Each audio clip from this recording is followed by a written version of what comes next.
All right, Shalom. First and foremost, I want to give all praise, honor, and glory to Yahweh, Bahashim, Yahushai, Bahashim, Rakakwadash. I want to give double honors to my apostles and elders with Millstone, who teach very well. I learned this truth from. And salutation out there to the hopeful lick, who continue to push his word in our truth, faith, and sincerity. And also, Shalom to all the men, women, and children who sincerely believe upon the words of Yahweh, Bahashim, Yahushua. And today, just basically, yes, we are in our captivity for the lack of better words, man. And Esau is the warden because as brothers can see from the thumbnail, it's the whole planet Earth in chains. Under the chains of who? The oppressor, the so-called white man. Matter of fact, let's start off with Job 9 and verse 24. It says, the earth is given unto the hand of the wicked. Right there. The whole planet Earth or rulership was given unto Esau, Edom, or the so-called white man today. And we can see the effects of him ruling. All of a sudden, we got global warming, nuclear warfare. All of a sudden right now, everybody is convinced that we are at the end. And the reason why, because the wicked will be the last rulers in rulership before the coming of Yahushua come, man. You know? But again, this is evident that the so-called white man is ruling today because he's a opposition unto Yahweh Shai. Whether it be through his laws and legislations, the Lord said something in Leviticus 20 and 13, has a man should not lay down with mankind, and Esau do the total opposite, man. So let's read this again in Job 9 and verse 24. The earth is given into the hand of the wicked. He covered the faces of the judges thereof. If not, where and who is he? Yes, so if Esau is not the rulers of the planet Earth right now, then who is? Esau is the warden. He make the laws and he make the rules. And let's say if you get out of line with Esau, he threaten you with tariffs or he'll shoot bombs on you. Even here today in America, you still is in the prison, man. How everybody got an ID number. What's your prison cell number? That's like your social security number, man. But at the same time, Yahweh Shai put us in this position because we actually sinned against him. Matter of fact, let's get some in Deuteronomy 28.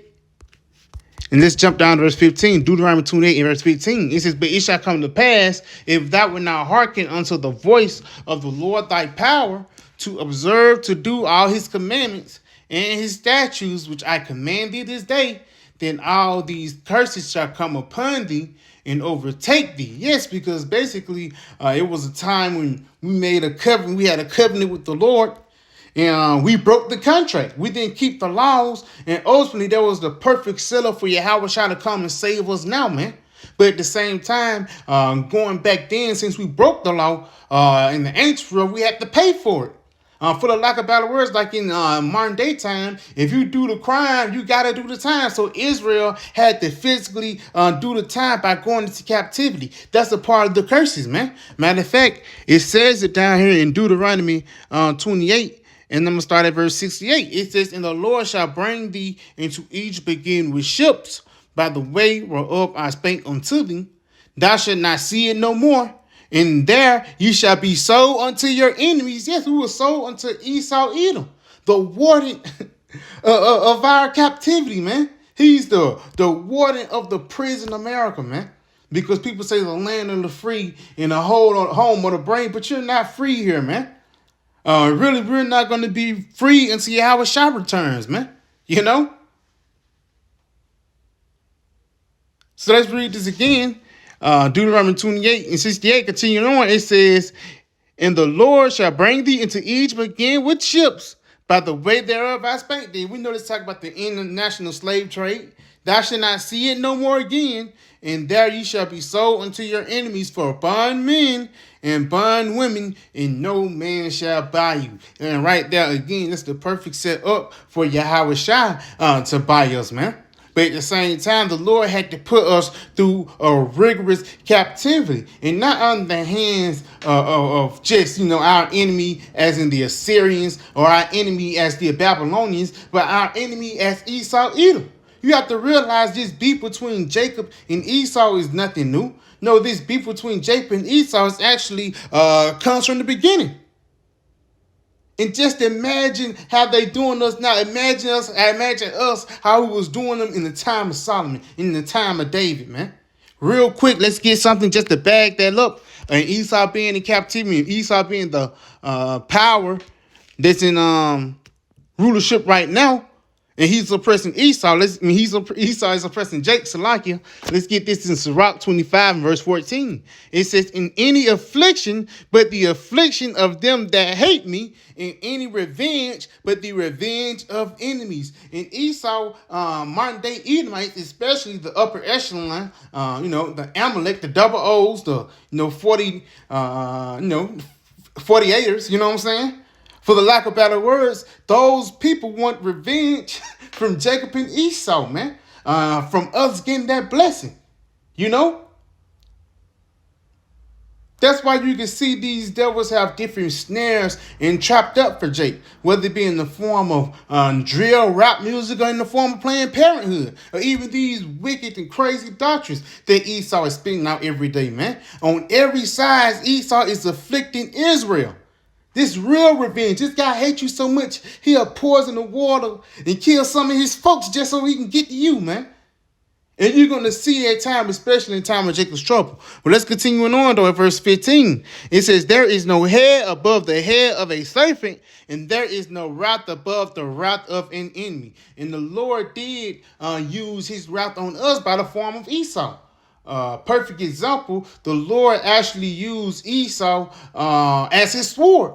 And also, matter of fact, let's go back into Deuteronomy 28 real quick, because it actually mentioned how the Lord was going to send a specific nation that hates you so much. This is the book of Deuteronomy 28, and I'm going to jump down to verse.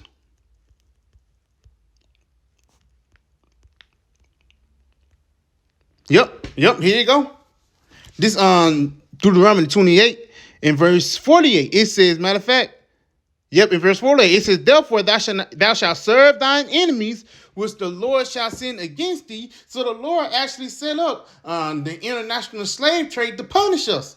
Again, serve out our prison time if the brothers get where I'm going, man. Continuing on. It says, "Which the Lord shall send against thee in hunger and in thirst and in nakedness and in the want of all things, and he shall put a yoke of iron upon thy neck until he have destroyed thee." In the tribulation and the things that we have gone through in this rulership, and not only in the rulership of 70 AD, hey, it's only getting worse and worse, man.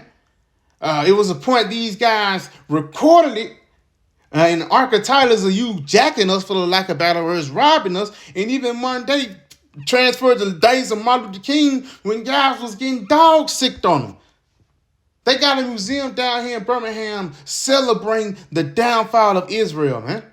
But Jake see it as a memorial of the times when it was bad. You know, you got to realize you're dealing with a cunning hunter. You know, and it's going to tell you. It says, "In hunger and in thirst and in nakedness and in the want of all things," because everything that you go through, whether it be you got to get a job or do this, you have to go through Esau. You want a black-owned business, the material you have to get from the so-called white man. It says, "And he shall put a yoke of iron upon thy neck until he have destroyed thee, work you to death." A lot of Jake, they wear out the saints, especially down there in the southern tribe and certain other southern tribe over there in West Africa, man. These different diamond mines that they be going through, it be Jake dying every day so Esau can live it up. Let's go ahead and continue on, though. It says, "The Lord shall bring a nation against thee from far, from the end of the earth, as swift as the eagle flieth." That put Esau on the point right there. The eagle flying, what's the mascot of America? The eagle. It says, "A nation whose tongue thou shalt not understand. A nation of fierce countenance, which shall not regard the person of the old, nor show favor to the young." And that is the spirit that's in this society. If you owe some debt, Esau want that shit right then and now, man. He don't care if you're 95 years old. He don't care if you're 2. He don't care however old you is, man. Esau will still put hell upon you. But at the same time, that's just like a prison.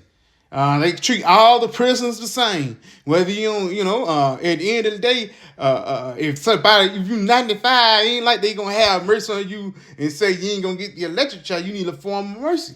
And for the lack of better words, that form of mercy, in this sense, comes in the form of this word, comes in the form of Yahweh Shai. Because in this captivity, in this time of us catching hell, in the time of us, especially at our low points, we found hope. And where did we find hope? We found hope in the form of Yahweh Shai. Real quick, let's get this in the Baruch 3, and I'm going to start at Baruch 3 in verse 8. It says, behold, we are yet this day in our captivity, where thou hast scattered us for a reproach, a curse, and to be subject unto payments according to all the iniquities of our father, which departed from the Lord Yahweh Shema Shai power. Yeah, so we was in captivity because we sinned against the Lord, man. We sinned against our power. But in the days of our captivity, we remember ourselves. Let me get that real quick.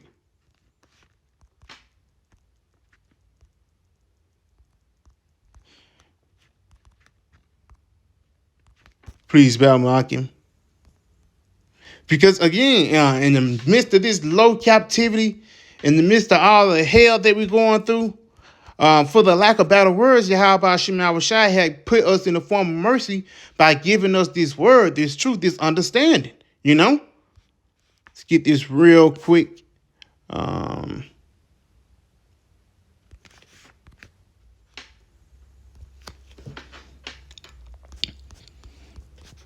Kind of this is the book of Baruch 2 in verse 30. It says, for I knew that they would not hear me because it is a stiff-necked people, but in the land of their captivities, they shall remember themselves. And again, the land of our captivity, in the land of us catching hell and not having hope, the Lord gave us a form of hope, man. Even though we sinned and went off and we had to serve a punishment, the Lord gave us hope in the midst of our punishment. Part of that hope is we're not going to get punished forever.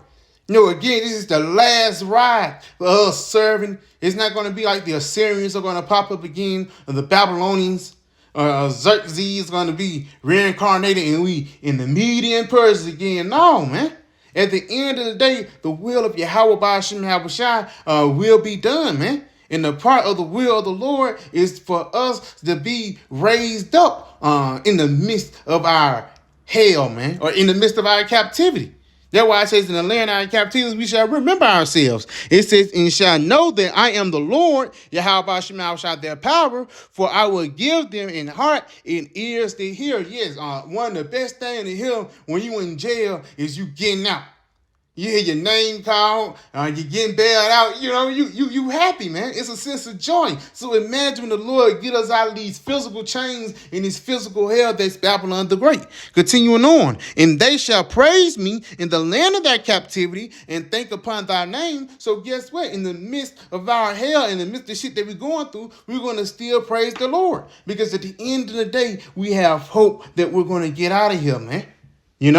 We have hope that the Lord is going to deliver us from this wicked ass kingdom known as Babylon the Great.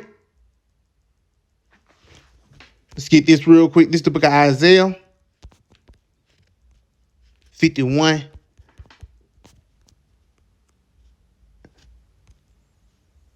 This is the book of Isaiah 51, and I'm going to jump down to verse 14. The captive exile hastens that he may be loose, and that he should not die in the pit, nor that his bread shall not fail. Yes, it says the captive exile hastens that he may be loose.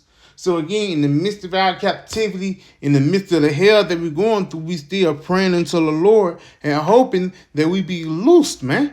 That we get out of here from our suffering from who? Esau, Edom. Because just imagine all the things that this guy have done unto us. Again, we mentioned earlier about Planned Parenthood, but social media, Sexy Red have created so many demons upon the planet Earth, especially amongst the nigger women. They was already bad, but they worse since she came, man. But at the same time, this is the production of Esau and the captivity of Babylon. Because the first thing that Esau have captive of Jake is their mind. That's why in Micah the 2nd chapter, it says depart For this is not your rest, for it shall destroy you even with a sword of destruction. Because the first thing that these devils pollute is your mind. You ain't thinking straight now. You know what I mean? You ain't on the straight gate no more. Let's go ahead and get something real quick before we jump back to that Isaiah 54, 51. Let's go to Isaiah 42. And I'm going to start at verse Isaiah 42. And I'm going to start at verse 21. The Lord Yahweh Shai is well pleased by his righteousness' sake. He will magnify the law and make it honorable. And the part of the Lord magnifying the law is him magnifying Yahweh Shai. Because Yahweh Shai is the law. According to Psalms 40:7, lo, I come in the volume of the book. It is written to me. You know? Let's go ahead and continue on, though. It says, but this people is robbed and spoiled. They are all of them snared in holes. Yes, Jake and Deck. You got to get out the mud. Jake got to say, you got to get it out the gutter. Started from the bottom. Now we here. Jake is always at the get back, especially in their captivity. It's people. Some people get rich. It's a thing called getting prison rich or whatever. But at the end of the day, it don't matter compared to the money that's outside. So for the lack of better words, even though if you make it in this society, it really doesn't matter, man. You will still be suffering. You will still have in your mindset, you in here, you under a contract. You got to do this. You got to do that. 9 times out of 10, you got to set out to make it in this society, man. But let's go ahead and continue on, though. Read this again. It says, they are all of them snared in holes, and they are hid in prison houses. They are for a prey, and none delivereth, for a spoil, and none saith restore. So none of these nations is asking to restore us. Hey, these nations want us to still be in that kumbaya spirit, man. Let everybody get together and we can all get along and be equal. No.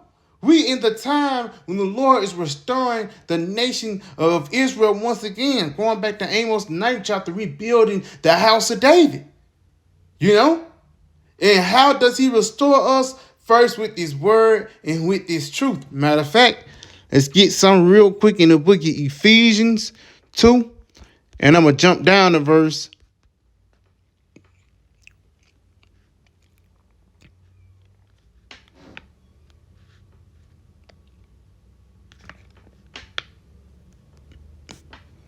Please, Balmiaki. Let's start at verse 1. It says, and you hath he quickened who were dead in trespasses and sins. Yes, because we was once down in the lower state. But again, through this word, the Lord have quickened us. He have brought us back to life.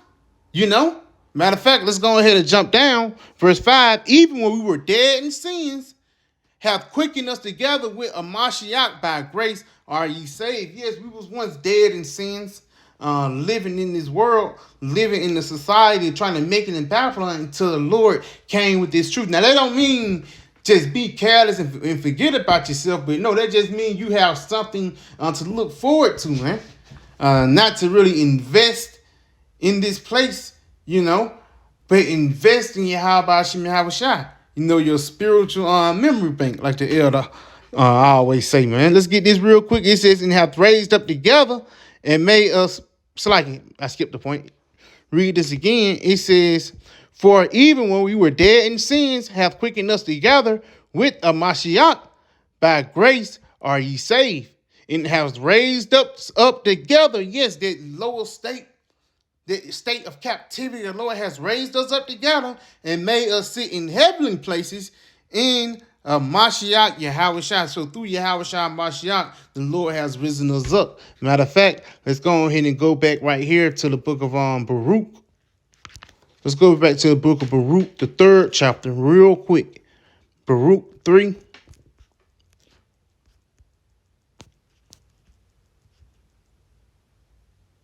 Baruch 2, Salakia. Baruch 2 in verse 30. Baruch 2 in verse 30. And I'm going to jump down to verse.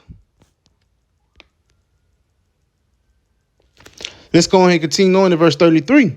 It says, matter of fact, in verse 35, it says, 32, Salakia, it says, and they shall praise me in the land of their captivity and think upon my name. So, yes, in the midst of our hell, in the midst of our prison sentence, we're still thinking upon Yahweh Shai. Even the hell that we go through, and even simple prayers before you crank up the car, before you wake up in the morning, the first thing you do is thank the Lord, man, and send prayers to him. Because you know you're going through hell. But you know that it's a day that you're going to have rest. Continuing on. It says, in return from their stiff necks and from their wicked deeds, yes, don't do the things that was in the world, that old man being perished away. Continuing on, for they shall remember the way of their fathers, which sinned before the Lord. So we remember that we went off, but now is the time for us to seek the Lord 10 times more, man. You know? And the part of us seeking the Lord is seeking and hoping for mercy, man. Let's go ahead and go back into Isaiah 51 and verse 14. The captive exile hasteneth that he may be loose, and that he should not die in the pit, nor that his bread should fail. Yes, because ultimately a part of our bread not failing is the words of Yahweh by Shah coming true, man. Because the prophecies is happening before our face. World War III, I think the president over there in the Middle East died. Things are turning up. The talks of World War III is happening. And on top of that, the C-HIP, Elon Musk got the Neuralink off the ground. Bill Gates got a thing called the C-Crun. Prophecies are happening. So our bread is not failing in the midst of our captivity, man. It's not failing in the midst of us catching hell, bro.